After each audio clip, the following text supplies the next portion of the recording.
তারেক রহমানকে বহনকারী বিমান বাংলাদেশ এয়ারলাইন্সের বিমানটি ইতিমধ্যেই বাংলাদেশে অবতরণ করেছে, তেমনটি কিন্তু আমরা জানতে পেরেছি। এই মুহূর্তে আমি রয়েছি হজরত শাহজালাল আন্তর্জাতিক বিমানবন্দরে এবং আমরা যেটি জানতে পেরেছি তারেক রহমানকে বহনকারী যে বিমানটি সেটি 9:55 সিলেট ওসমানী আন্তর্জাতিক বিমানবন্দরে অবতরণ করেছে। এই মুহূর্তে দেখাচ্ছিলাম এখানকার পরিস্থিতি আপনাদেরকে যদি আমরা একটু বলে রাখি।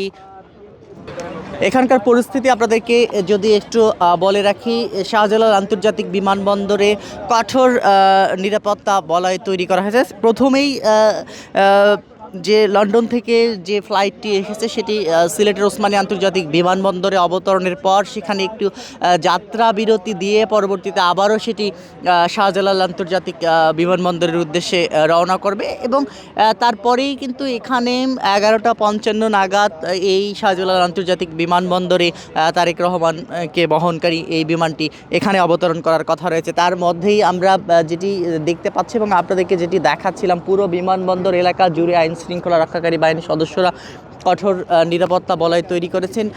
যেহেতু দীর্ঘ সময় পর, দীর্ঘ 17 বছর পর দেশের মাটিতে পা রাখছেন তারেক রহমান, সেই দেশের মাটিতে পা রাখার কে কেন্দ্র করে বিএনপির পক্ষ থেকে তারেক রহমানকে গণসংবর্ধনা দেবার জন্য কিন্তু আমরা দেখেছি যে 300 ফিটে বিশাল একটি ঐতিহাসিক গণসংবর্ধনার আয়োজন করা হয়েছে। সেখানে বিএনপির যে নেতাকর্মীরা রয়েছেন সারা দেশ থেকে লক্ষ লক্ষ নেতাকর্মী 300 ফিটে এসে তারা জড়ো হয়েছেন এবং এই শাহজালাল আন্তর্জাতিক বিমানবন্দরে অবতরণের পর এখন তিনি সিলেটের ওসমানী আন্তর্জাতিক বিমানবন্দরে তাকে বহনকারী ফ্লাইটটি অবতরণ করেছে। এরপর সেখান থেকে সেটি শাহজালাল আন্তর্জাতিক বিমানবন্দরে আসবে এবং এখান থেকে তারেক রহমান বাসে করে এখান থেকে 300 ফিটে যাবেন এবং সেখানে তাকে 300 ফিটে গণসংবর্ধনা দেয়া হবে এবং সেখানে গণসংবর্ধনার মঞ্চে সংক্ষিপ্ত বক্তব্য শেষে 300 ফিট থেকে সরাসরি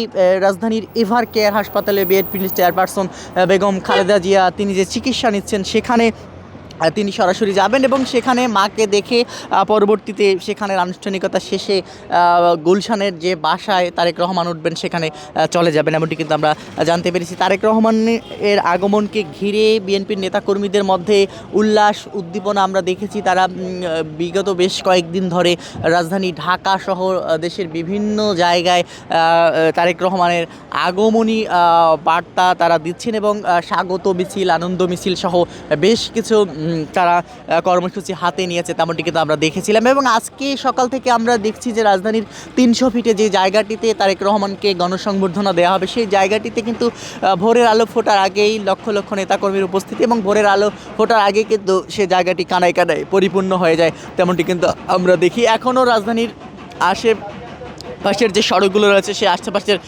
সড়কগুলোতে কিন্তু হাজার হাজার নেতাকর্মী, লক্ষ লক্ষ নেতাকর্মী তারা কিন্তু 300 ফিটের দিকে রওনা দিয়েছেন এবং তারা 300 ফিটের দিকে গণসংবর্ধনা যেখানে দেয়া হবে তারেক রহমানকে সেখানে তারা যাচ্ছেন। তো এই ছিল এখন পর্যন্ত হজরত শাহজালাল আন্তর্জাতিক বিমানবন্দর থেকে সর্বশেষ পরিস্থিতি।